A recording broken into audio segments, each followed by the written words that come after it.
आज आप अपने स्कूल के दोस्तों को मिलें,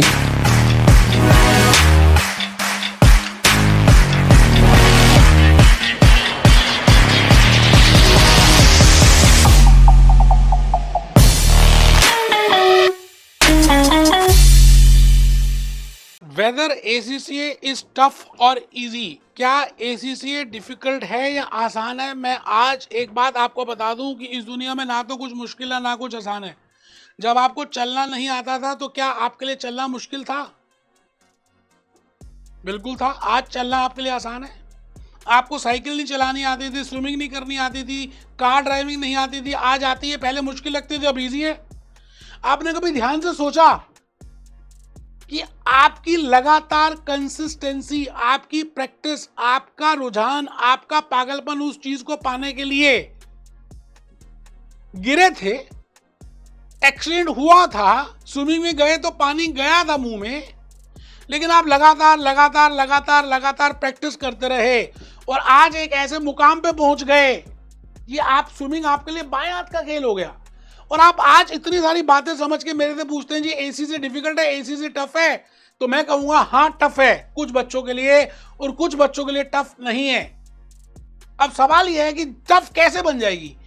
जब आप उस कोर्स को प्रॉपर रिस्पेक्ट नहीं देंगे, आप जब उस कोर्स के प्रैक्टिस नहीं करेंगे, आप कंसेप्ट सीखे बिना बस क्वेश्चंस करने स्टार्ट कर देंगे, आप क्वेश्चंस को ऊपर ऊपर से पढ़ेंगे और आपको लगेगा आपको आता है, बट अंदर की बात कुछ और होती है।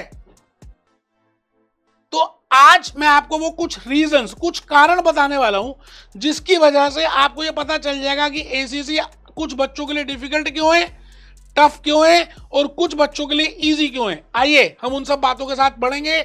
मैं भूपेश आनंद। ये देखिए, एक बच्चे के लिए डिफिकल्ट है, एक बच्चे के लिए आसान है, एक बच्चा रो रहा है, एक बच्चा हंस रहा है। मेरा आंसर यही है, यस भी और नो भी। Yes ACCA is difficult, no ACCA is not difficult. Reasons क्या है टफ होने के? रीजंस क्या है? करत करत अभ्यास के जड़मती हो तो सुजान। जब आप प्रैक्टिस नहीं करते, मैंने कहा आप स्टडी हब से तो करना ही है, प्लस कैप्लन की एग्जामिनेशन किट या BBB की practice kit along with past year examination जो आपको CB प्लेटफॉर्म में मिले हुए हैं, आपको प्रैक्टिस पेपर्स मिले हुए हैं, मॉक टेस्ट मिले हुए हैं। जब तक आप प्रैक्टिस नहीं करेंगे और अंदर घुस के नहीं करेंगे, देखिए ऊपर ऊपर से तो हम सब कर लेते हैं, हमें लगता है आता है, लेकिन अंदर की बात कुछ अलग होती है। तो आपको प्रैक्टिस जरूर करनी है। Poor time management. आप देखिए, आपके पास ना टाइम बहुत सारा है, मोदी जी के पास भी उतना ही है, ट्रम्प साहब के पास सेकंड टाइम बनने के बाद भी उतना ही है, मेरे पास भी उतना, आपके पास भी उतना है, लेकिन आप ना जाने कितना टाइम अपना नॉर्मल आइडल टाइम, अब normal idle time mobile phone में वेस्ट कर देते हैं या आलतू फालतू चीजों में कर देते हैं जो आपके काम की नहीं है। इतना तो स्क्रीन टाइम बढ़ा लिया आपने, इतनी तो रील्स देखते हैं आप, इतना आपको पता नहीं कि कहां टाइम लगाना है, टाइम प्रॉपरली मैनेज नहीं करते। जब आप टाइम प्रॉपरली मैनेज नहीं करते तो कैसे चीजें समझ आएंगी, मुझे बताइए। आप क्या करते हैं? एक तीसरा कारण जो मैंने देखा है कि आप एग्जामिनेशन लेते हैं, लेनी चाहिए, मैं खुद कहता हूं लेनी चाहिए, लेकिन हम उनकी फ्री कोचिंग देते हैं।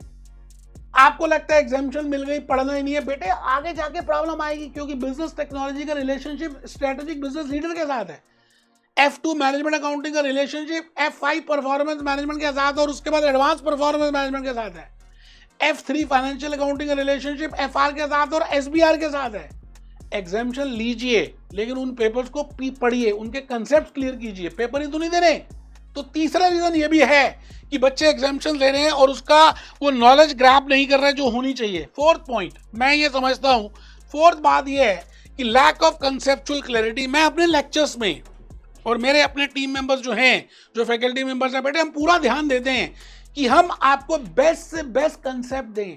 और मैंने YouTube में अपने वीडियोस अपलोड किए, आप मेरे वीडियोस किसी दूसरे से कंपेयर करके देख लीजिए और आपको खुद पता चल जाएगा कि कंसेप्ट कौन ज्यादा क्लियर कराता है। कुछ तो किताब से पढ़ पढ़ के पढ़ा रहे हैं यार, क्या ये पढ़ाना होता है? आइए जी, fifth reason, lack of optimal utilization of study hub. आप स्टडी हब में नो डाउट स्टडी हब को आप देखते तो हैं, लेकिन बेस्ट यूज नहीं करते बेटे। उसके अंदर एग्जामिनर कमेंट होते हैं, उसके अंदर टेक्निकल कमेंट्स आ रहे होते हैं, उसके अंदर क्वेश्चंस हैं, पॉइंट्स हैं, थ्योरीज हैं, पढ़ना चाहिए। CB platform past year examination use नहीं करते, प्रैक्टिस पेपर्स यूज नहीं करते, मॉक टेस्ट जो दिए फ्री वाले वो नहीं देखते। Mock test, examiner report, most important examiner report, क्योंकि एग्जामिनर ये बताता है कि इस पेपर में बच्चों ने ज्यादातर गलतियां कहाँ पे की हैं, तो आप उनकी गलतियों तो समझ सीखते थोड़ी हैं हम जब तक खुद गलती नहीं करेंगे तब तक सीखेंगे नहीं, इसलिए टफ लगेगा आपको। ठीक है जी। Poor exam week time management, अब आपका एग्जामिनेशन एक वीक में स्टार्ट होने वाला है, अब आपके पास कोई टॉपिक नहीं था, उसको पढ़ना शुरू कर दिया, रिवीजन किया नहीं, टाइम मैनेजमेंट प्रॉब्लम यूज नहीं कर रहे।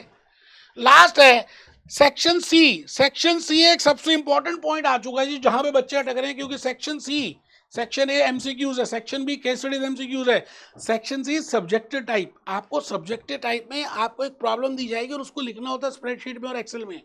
यहाँ पे बच्चों को गलती हो रही है, यहाँ बच्चे फंस रहे हैं, तो इसीलिए मैंने अलग से सेक्शन सी के लेक्चर्स रिकॉर्ड किए, उनको अपलोड किया कि भाई आपको सेक्शन सी इस तरह से करना है, इस तरह से स्प्रेडशीट में आंसर देना है, इस तरह से आंसर शीट लिखना है ना। तो इसके बाद भी ऐसा हो सकता है कि बड़ी सारी बातें शायद आपको पूछना चाहते हो और मैं ना बता पाया हूँ, तो आप कमेंट्स लिखें, मैं उसके वीडियोस बनाऊंगा, आप मेरी टीम से कनेक्ट करें, वो आपको बताएंगे। फिर भी नहीं, आप मेरे से डायरेक्टली कनेक्ट करना चाहते हो तो उनको बोलिए मेरे से डायरेक्टली कनेक्ट कराएं, मैं करूंगा। I will be happy to answer each and every question. यार टफ नहीं है, नहीं है, सच में कह रहा हूँ। आप बस ईमानदारी से पाने की इच्छा रखिए, मुश्किल नहीं है, आप कर सकते हैं, करके दिखाइए, झंडे गाड़ दीजिए। मिलते हैं दोस्तों, be happy, B jolly, B cheerful.